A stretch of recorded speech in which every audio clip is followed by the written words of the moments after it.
ఇంకొక ఆమె ఆమె ఆమె పాపం గర్భవతి, లోపల పిల్లవాడు ఉన్నాడు. పిల్లవాడు ఉంటే ఒక ముని వచ్చాడు. కమాన్ రా అన్నాడు. ఏంటయ్యా నేను గర్భవతినయ్యా అన్నాడు. అంటే ఈయన ఆహా ఇదా ధర్మ సనాతన అన్నాడు. సరే కానీ అంటే ఆమెతో, ఆ గర్భవతితో ఆయన లైంగిక క్రియ చేస్తూ ఉన్నప్పుడు లోపల నుంచి బిడ్డ రిసాడంట. ఒరే ఈడ టైం లేదు, ప్లేస్ లేదు, పో పో అంటున్నాడు. ఈడ ప్లేస్ లేదు, నువ్వు రావడానికి వీల్లేదు, వెళ్ళిపో అని అడుగుతున్నాడు లోపల నుంచి. ఏమి రాశారా పుస్తకాలు మీరు?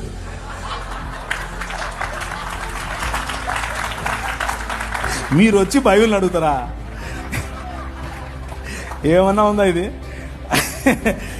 అంటే ఎంత అన్సైంటిఫిక్ చూడండి. లోపల ఉన్న పిండం అరుస్తే కూడా తెలుసుకోలేనంతోడిని తీసుకొచ్చి నువ్వు పుస్తకాలు రాసుకొని ఇది సనాతన ధర్మం అని చెప్తావు మాకు. కాబట్టి Bible is a matchless book. Matchless. No science, no mythology, no Quran, no Gita, no anything can stand in front of Bible. Bible ఎదురుగా ఏది నిలబడలేదు.